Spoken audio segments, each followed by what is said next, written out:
কেন প্রত্যেক জুম্মার নামাজের খুতবাতে খালি মেয়েদের নিয়ে খারাপ কথাই বলতে হবে? কেন ওই জুম্মার নামাজের খুতবাতে একটা ভালো কথা বলা যাবে না? সবকিছুতে নিয়ে এসে ধর্ম কি এরকম মানে মারামারি জায়গায় কেন নিয়ে আসেন?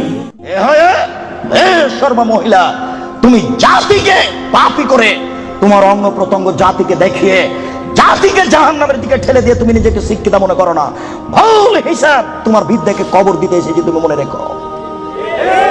তোমার মুখ দেখলে পাপ হয়, তোমার হাত দেখলে পাপ হয়, তোমার পা দেখলে পাপ হয়, তোমার শরীর দেখলে পাপ হয়, তোমার চুল দেখলে পাপ হয়, তোমার গোটা দেহটাই হচ্ছে অন্যের জন্য পাপের বস্তু।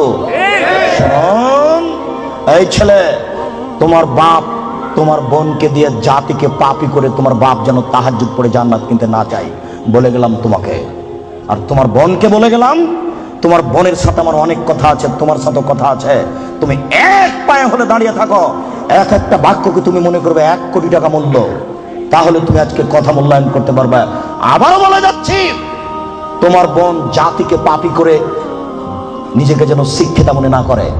এই ছেলে, তোমার বোন জাতিকে পাপী করে যেন নিজেকে শিক্ষিতা মনে না করে। ও শিক্ষিতা নয়, ও বন্য, ও বর্বর, ও অসভ্য, ও অশিক্ষিতা। তোমার বোনকে যদি আমি বন্য অশিক্ষিতা প্রমাণ করতে না পারি, আমি জাতির সামনে বক্তব্য দেব না। আল্লাহু আকবার, সুবহানাল্লাহ। শরীরের লোম খাড়া হয়ে যাওয়ার মতো কিছু কথা।